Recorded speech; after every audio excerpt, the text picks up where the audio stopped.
মনে থাকে একটু না কারণ কবির বড় নাতনি মানে আর হইল কবির আমাদের ফজলুল হক সাহেবের বসার স্থান, তার টেবিল সেই পুরোনো ওই দিনের। চেয়ারটা কোথায় আছে জানি না। আর একটি গ্রাম ফোন ওনারা আমার গ্রাম ফোন আগেকার কলের গানের যে রেকর্ডিং গুলো, সেই রেকর্ডিং কলের, হ্যাঁ না এখন তো এই হলো তার আমার দাদা বয়সের ছবি,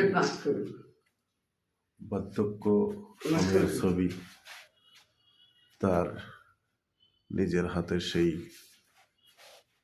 হরিণের শিং সংগ্রহ করেছিলেন।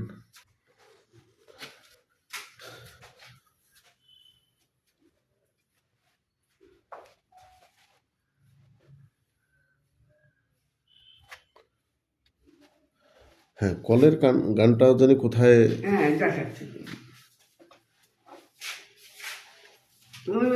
তালা লাগাতে আমার ছেলেটা এখনই গেল। এই যে গ্রাম ফোন, এই যে দেখেন কবির নিজ হাতের সেই পুরোনো দিনের কলের গান।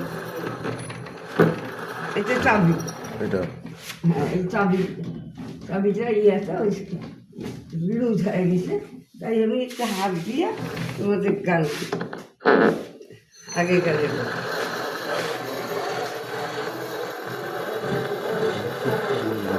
দেখেন সেই আগেকার দিনকার গান। এখন যেহেতু মেশিনটা অকেজো হয়ে গেছে, হাত দিয়ে ঘোরালেই সেই গানগুলো শোনা যাচ্ছে।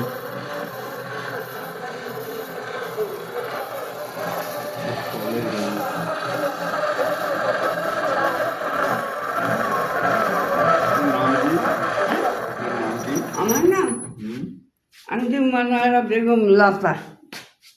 ভালো যাক, আপনাকে অসংখ্য ধন্যবাদ যে এই জিনিসগুলো আমাদেরকে দেখাইতেছেন।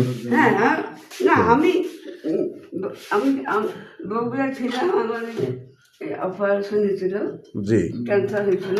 হ্যাঁ, বগুড়া 1 বছর থাকিয়েছিলাম।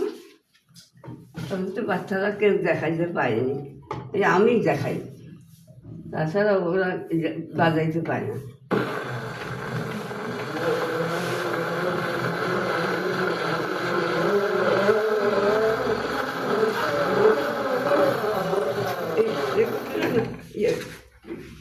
কেরোসিন দিয়ে পরিষ্কার করে গানগুলো স্পষ্ট বুঝে গেল।